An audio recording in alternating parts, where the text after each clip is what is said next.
Jedeme.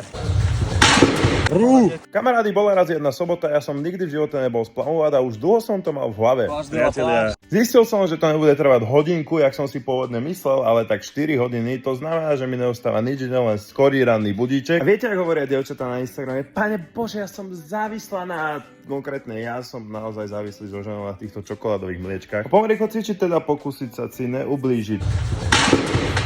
Áno, ten 15-kilový kotúš, s ktorým som si pridával váhu naviac, mi jebol presne na to miesto, kde som nechcel. A tým myslím presne tam, kde mám najviac spálené brucho. Rovno na to brucho mi to jeblo. A ináč, stretol som starého známeho a málo kto to o mne vie. Není možné. To pošlem. 5 rokov dozadu sme sa stretli. A stretli sme sa na stretnutí naturálnych kulturistov Slovenskej republiky. Aby ste si nemysleli, s mojou výškou som bol presné men's physique kategória do plavek. A keďže som absolútne ráno již nejedol, vonku je teplo, tak ma čaká rýchla suplementácia.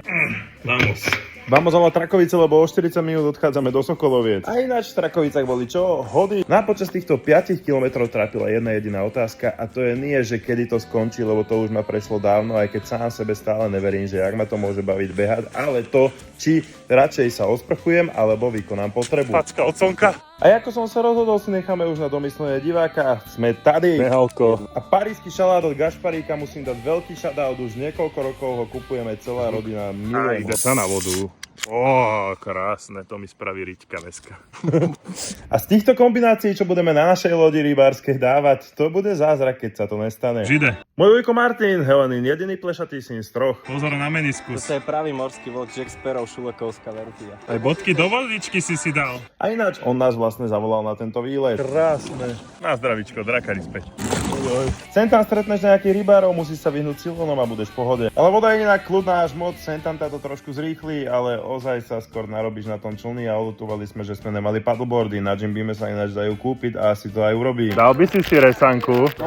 Wow. A teraz by si ešte mohol dať kliky. Už len ten pes mu chýba. A fajnové to je. Máme ešte poslednú resanku, nemáme už mliečko. Presne tak, tu lososi vlastne preskakujú a Skáču, keď sa zameráš, tak ich uvidíš. grizzly sem chodia chytať s packami vyberať. Daj si mangičko. Vyzerá to ako kurací rezan. Jak jazyk. Namoč do váhu, nech sa napúči.